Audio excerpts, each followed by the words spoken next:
Hi, Shannon Waller here with Dan Sullivan, and welcome to the Inside Strategic Coach podcast. Today, Dan, we're going to talk about a tool that you have kind of brought back into the forefront called the 4x4. It's a tool that you use to really facilitate phenomenal teamwork with the people with whom you work most closely.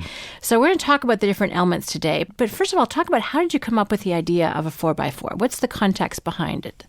Well, I think part of the reason, and this would be the reason for a lot of the tools in Strategic Coach, is that I'm not a manager, and yet I'm involved in projects with teams. So those are two realities to my life. One is that I see all my achievement forward as the completion of specific projects. And in my life, that would have to do with new workshops, new concepts, new books, new podcasts. So I see the future just as a constant series of bigger and better projects that produce bigger and better results. And I'm in teamwork with people, but I'm not a manager of those projects. So how, at the very beginning, do I get the team totally in alignment with what my intention is? Not only what the results have to be, but what the performance and the actual experience of teamwork has to be. So this is the reason for this tool. So when let's just start with creating a job, I always use an impact filter to create the job because it gives the actual getting of the person as the project, and then there's a purpose that person is so important, why we need this new person, and the difference it will make, the importance of it, and then the ideal outcome and the best and worst that can happen. And then if this person is really acing the job, there's measurable results.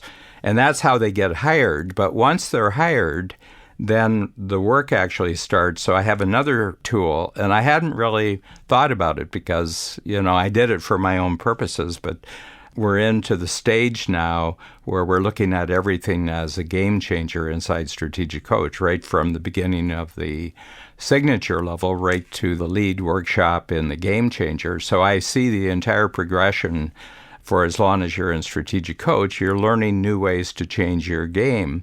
And the biggest game that I want is the game that's actually taking place with my teams inside my projects. So I came up with this form, which is called the 4x4, and it's got 4 boxes, and it's got specifications, measurable specifications in each of the 4 boxes. So that's where the 4x4 came, and then we can talk about the 4 boxes. Great. Well, the 4 different categories. First one is performance. Second one is results. The third is being a hero. And the 4th column, which is probably everyone's favorite, is drives me crazy. But we're going to get to that in just a moment.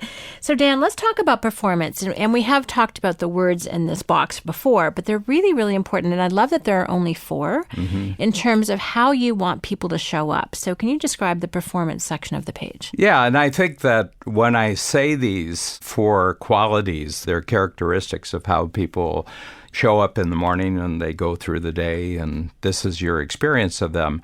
My biggest requirement is that people be alert regarding the specific work that we're doing. So I actually take the word alert and then I specify this is what I want you to be alert to. So one of my key people, her name's Melissa Boyce, and I've been using Melissa at the front of the room, and we've been going through her 4x4 in the 10 times workshop.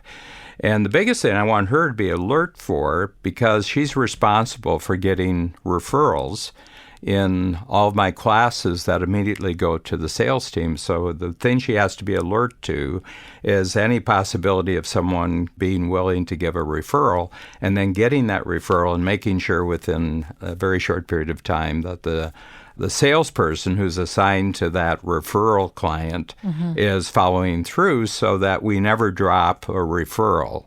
And then the next one is that you're very, very curious about what's happening with that referral. So not only do you pass it on to a salesperson, but you're very, very curious, and you're constantly going back to the salesperson. Have you phoned them?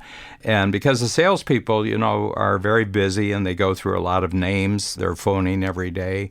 But for mine in the 10 times program, I want them to be top of the list and top of the mind for the sales. And so I want her to be curious about what's happened to each referral. And then responsive in the sense that when a sale is made, when contact is made, that I'm told about it, but most importantly, that you tell the person who gave the referral and you constantly give them an up-to-date, you gave me this name and I just want to tell you what we've done. So Melissa every day is actually phoning them or sending them emails and saying, we're following up. I just want to keep you in the loop about what's happening. And then the other one is resourceful, that she comes up with ways of being resourceful. And one of the things that she came up with is that she has people take out their phone and they text her, and then she's got who they are. And she says, you may be out and just meeting someone saying, this person could really use the gap in the gain or the 4 C's or, the lifetime extender. And instead of having that as a thought, and then maybe when you get back to the office, you remember it, just take out your phone and just text me and say, so-and-so wants the gap in the gain. So that was resourceful on her part. So she's doubled the number of referrals she got just by having people have her on their hot button on their iPhone. That's it. So for 5 years now, I have to give her an A, an A, an A, an A for being alert, curious. But I told her right from the beginning that this is how you be alert, curious, responsive, and resourceful. That's box number 1. So it's the 4x4. So that's the first of 4. And then the next one is results. And that is, as you're doing your work, I want you to be constantly making gains in 4 areas. I want you to get your results faster. I want you to get your results easier. I want to get your results cheaper. In other words, that we're getting bigger results, but it's not costing us anymore to get bigger results. And the fourth one is bigger, that every quarter, every year, we're getting more referrals are signing up the 10 times program. And all of this is specific just to her role as my growth manager, because we get a lot of signups in the program more and more through our use of media and through our use of our website and podcasts. But still, the best people come from the best people. The greatest people in the Strategic Coach program came from the greatest people in the Strategic Coach program, because we're asking people to make a big commitment. We're asking people to write a big check, and social proof is really needed. And the fact that someone that you really trust, whose judgment you really respect, says, just go to the Strategic Coach and sign up, that's huge marketing. So that's a reality with the type of business that we're in. And most businesses that are service businesses, that are relationship businesses, referrals are so crucial. So that's the second box. So alert, curious, responsive, resourceful as far as performance goes, as far as results go, faster, easier, cheaper, bigger. I talk to her every quarter and we review. And I have blackboards. I don't have an office. I have a table in our cafe, both in Toronto and Chicago, and we have blackboards, and I can see the results on the blackboard, and every day she's coming in, she's making an adjustment. This workshop's filling up. We've already started the next workshop, and that's the real result. You have the results of getting referrals, but the actual result is getting people who actually sign up for the program. And I kind of like how you talk about the fact that you don't really have meetings.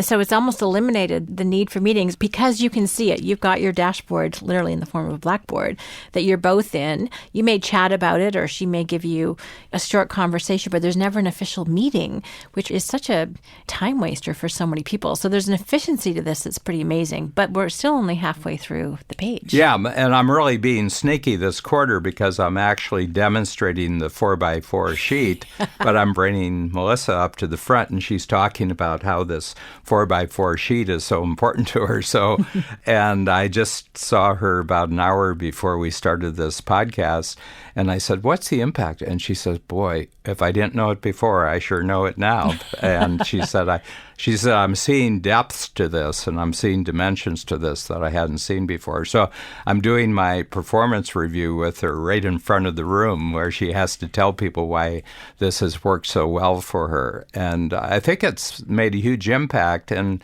Also, this was invented 6 years ago, just because I'm not a manager, but I want absolute clarity.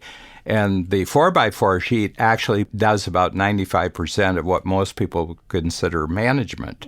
Okay, we're totally clear about the results, and those are on the blackboards in our cafe, and those get updated. Every time there's a change, she comes in, erases one number, puts a higher number in. So that's real simple. So that's part of management, being clear about the results. But the other one is, where you work with people to try to make them better or get them clearer. The sheet does this. So right from the beginning, we're totally clear about what's expected.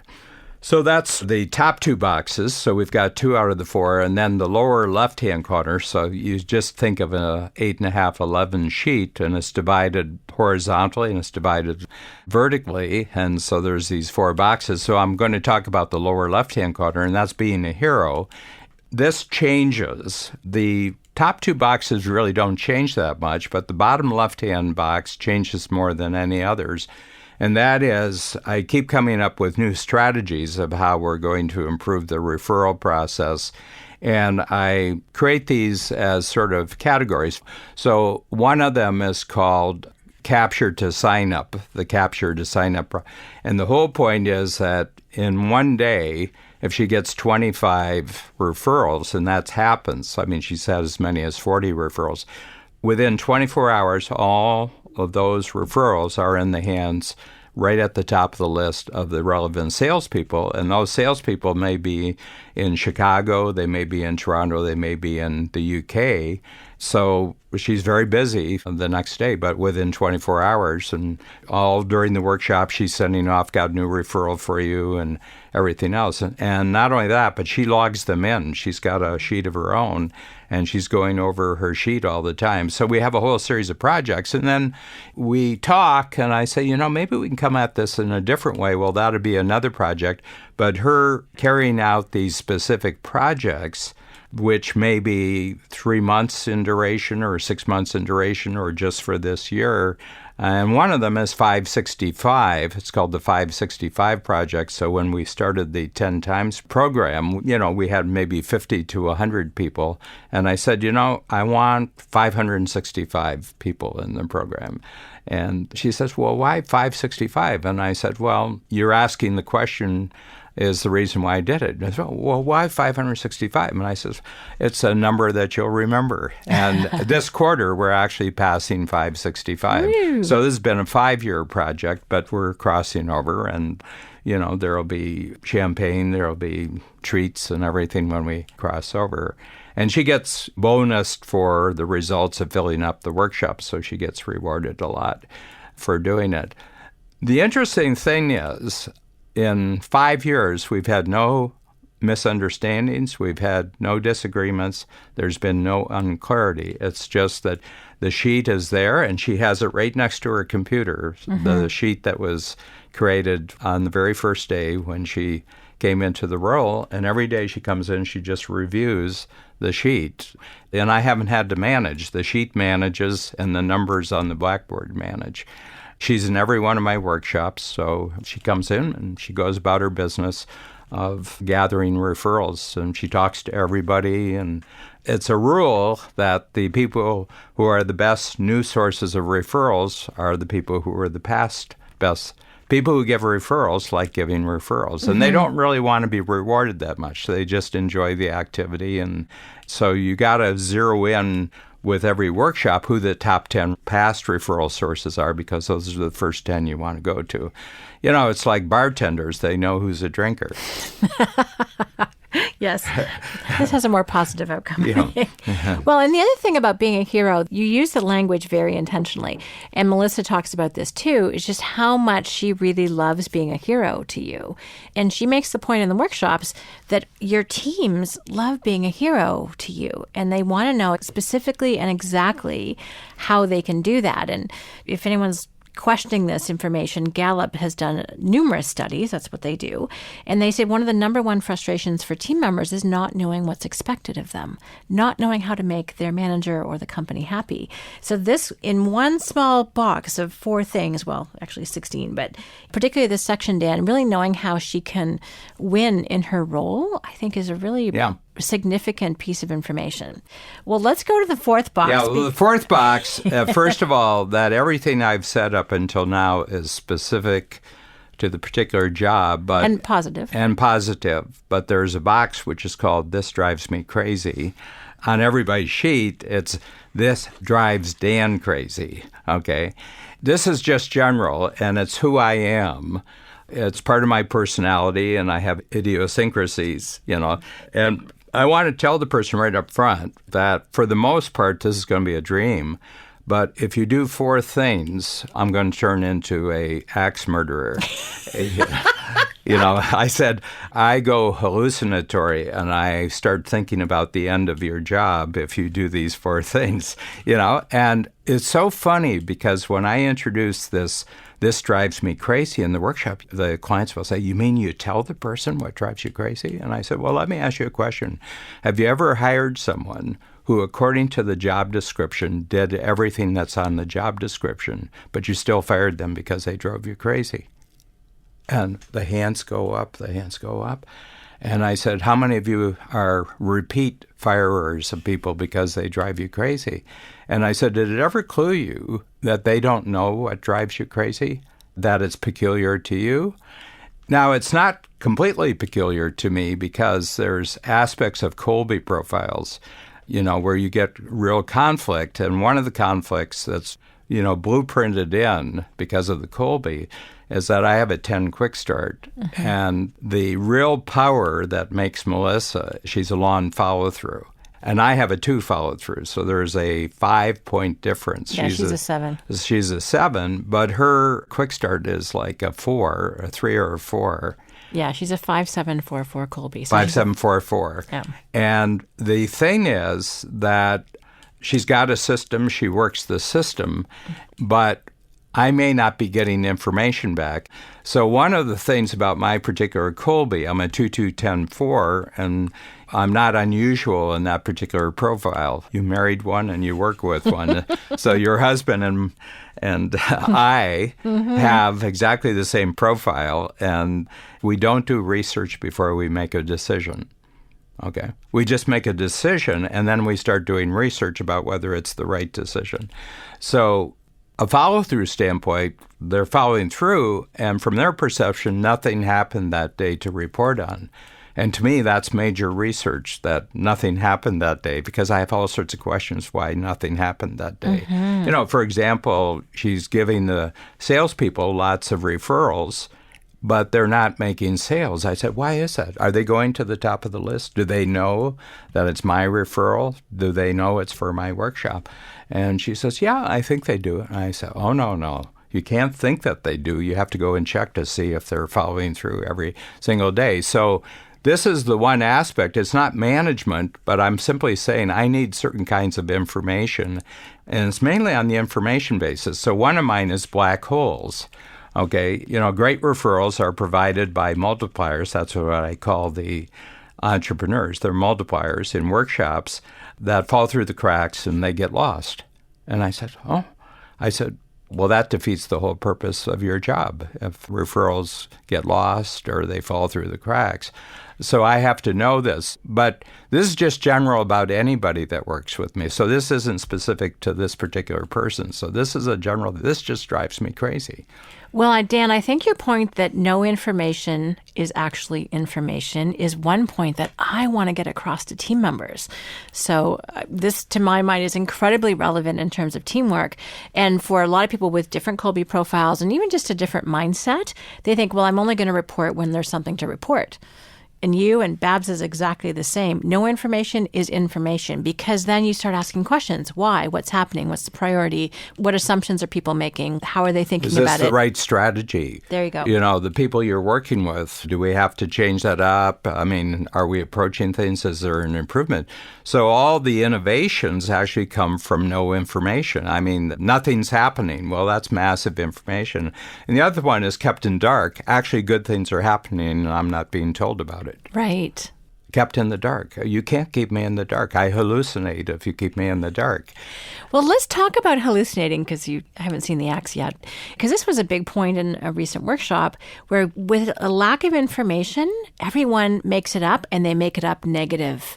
And we start creating fantasies in our head about what someone's doing or not doing or what their intentions are, and it's never positive. So talk about being hallucinogenic in those circumstances, because I think that's a really good point. I want to connect this to actual reality about what happens when you deprive people of sensory input, and there are tranquility tanks. So what it is, it's a box that you go into, and it's got about a foot or so of salt water that you float on it, but it's completely dark inside, and there can be no sound.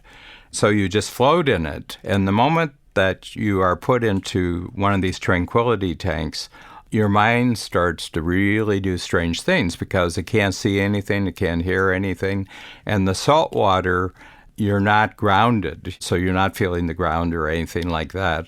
Frequently, there's condensation that gathers from the ceiling that starts dripping on your forehead, so you can't see anything, you can't hear anything, but you hear drip, drip, and it hits you on the head. Well, for me, I've got a very active imagination. I go kind of crazy. So I just take that, and they actually use this for torture. They'll sedate someone and then put them in a wetsuit with blinders on, and they put them in one of these tranquility tanks. It's not so tranquil if you're being tortured. Yeah. And it's the worst torture because the mind starts working on itself and they start hallucinating. Well, it's just the nature of my mind that if I'm not getting lots of information after I've made a decision, I start hallucinating. Things are going wrong and everything else. And that's just me. And this was me at probably 6 months old, and it's me at 74. It's just a function of so I need lots of input. If there's a problem, I need to know about the problem. If there's a win, I need to know, because my whole forward planning and progress and my confidence and my sense of capability is based on getting the feedback. And then there's bottlenecks. Things aren't working because there's something that's happening that there's a disconnect and bottlenecks are happening. Well, I'm a really good problem solver. I mean, the whole strategic coach is bypasses and workarounds to bottlenecks. I mean, this is what we sell. But if it's happening to me and it's in our process and there's a bottleneck and the person's just frustrated, it's just not working, but they're not saying about this, I'm the person you want to talk to about that because I'm very inventive in getting around.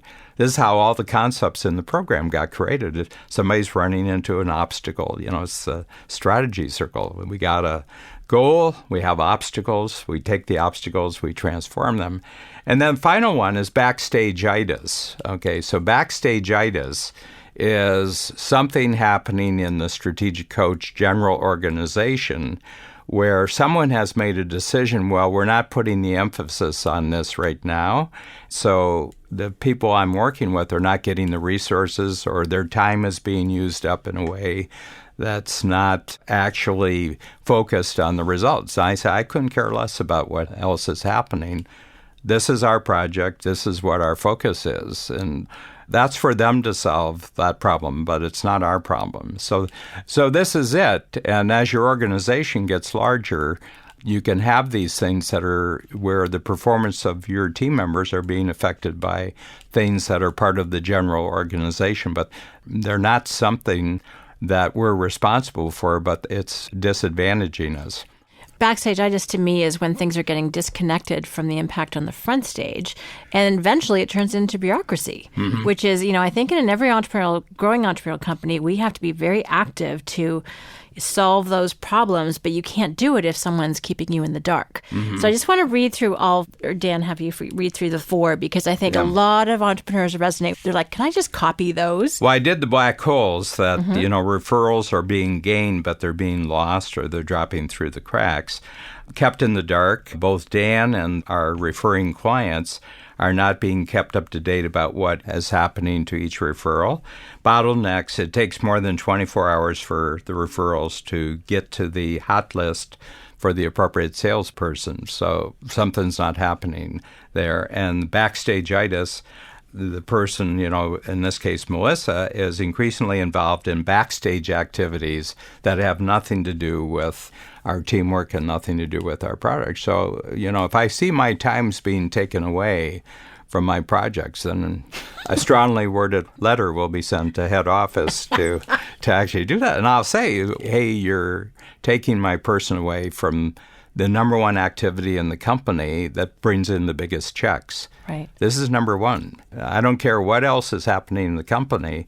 Interfering with the flow of the biggest checks in the company can't happen. Well, and I think that's actually a really critical point about the whole 4x4 is you're not having people do anything less than absolutely essential, crucial, vital projects and activities that grow Strategic Coach. And that really comes out in your impact filter. You have really discerned what is the most crucial thing to focus on. So this is a very meaningful position. She's a focus manager. I like how you call her a growth manager. So anything extraneous is extraneous. Yeah. Like, you're just really critical. And so, we look at 4x4s and people's roles, and sometimes people have been around for a long time. But just going back to the why of why do you even have this position and what is the actual intent and purpose behind it? And then here are all these incredible success criteria. In terms of Melissa, she loves knowing. She said, you guys have never had any disagreements, no points of conflict, which in 5 years of working together is saying something, because she knows exactly how she needs to perform, be alert, curious, responsive, resourceful. She knows exactly the results she needs to focus on, faster, easier, cheaper, and bigger. And she also knows how she can be a hero to you and the 4 things that absolutely drive you crazy, so do not do them. Yeah. So the confidence that she has in her teamwork with you is, I was going to say it's a multiplier, it's exponential, whatever word you want to give it, because she just knows exactly what's expected of her. Yeah. My experience is, because I coach, more than 500 entrepreneurs, and they tell me about the team problems they're having, the teamwork problems they're having. And when I ask the entrepreneur, the person that they're having a problem with does not know one of the 16 things that are on the sheet of paper. And I said, you're blueprinting failure. The way you've set up the relationship, they're spending half their energy every day guessing about whether they're doing the right thing.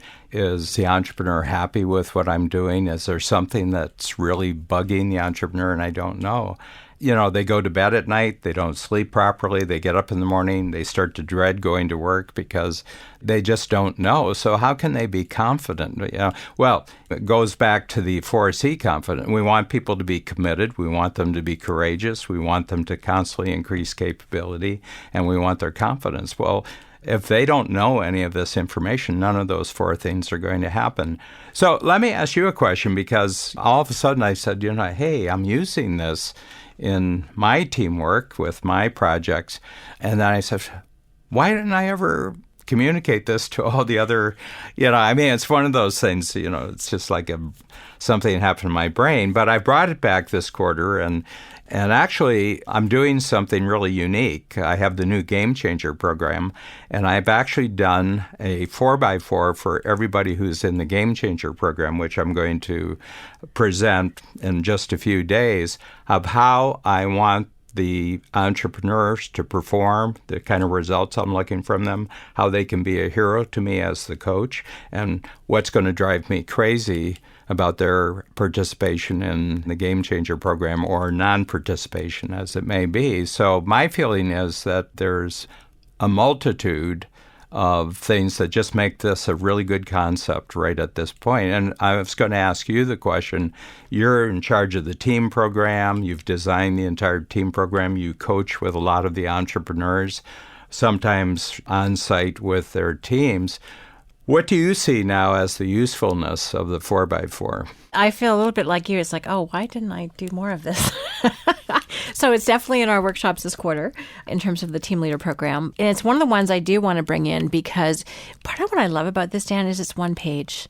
It is one simple page in terms of what the expectations are. And, you know, if you've seen job descriptions, they're long and complicated, and people often have too much in them. One of the things I really love about this is just elegantly simple and super clear, which is what people require. And it also does require you to say, okay, this is more important to me than 18 other things that this person could be doing. Mm-hmm. So there's a whole internal process that I think is really critical. And I was drafting one for Nicole, who's one of my main strategic partners. So for me, it's just one of those things. I'm going to be coaching our clients on it. I'm going to be coaching our team on it. I'm going to be doing Inside Strategic Coach podcast on it. So for me, it's one of the ones that's, again, kind of bubbled up as being particularly relevant. And especially as people are looking at building their most effective team, it's like your innovation manager is going to have a certain set of things that are different than, for instance, Melissa's role. So really being super clear in your thinking, I think for me, this is an amazing tool to help that happen much more quickly. So I'm really looking forward to coaching people on how they can be really, really clear. And I have to say, it's harder to fill out than it sounds. Yes. You actually have to be really clear on what you want. And I think that's the biggest challenge for a lot of folks is that they're not actually really clear on what they are expecting. So they never make it clear to that person, and then the teamwork is fuzzy and confusing. Yeah, and I've run into, just as a last point, because we're going to wrap this up in just a minute or two, but one of the things that I've come across with entrepreneurs is that they want to hold some information back so they can get the person. You know, I'm not going to tell them everything that's required. I'm going to hold something back. I would advise good people not to work with you if that's your attitude. I want nothing held back. And not only that, but I'm going to experiment during the next quarter where I'm going to have one of my team members actually do a 4x4 on me on what they want my performance to be, what they want my results to be, how I can be a hero to them and what drives them crazy, things that I can do that can really drive them crazy. But again, it's going to be more general things. You know, the fourth one, anybody could drive them crazy this way. So they're just letting me know if people are driving me crazy, this is what they're doing. Right. And I would appreciate greatly if you don't go there. I mean, that's another aspect of teamwork. It's not just a top-down. It's really so that people can be... No, it's horizontal. Yeah. I have unique abilities. They have unique abilities. We each have separate focuses that are part of the teamwork that creates the overall results. And that, to me, is partnership. It's collaboration. It's the best, highest form of teamwork. It's not just tell me what to do. It's here's how to be. And I think very few people think at this level about particular roles and what's expected of them. And you just made it, as you always do, very simple and very clear and very essential. So I really appreciate this tool, Dan. Thank you. Thank you, Shannon.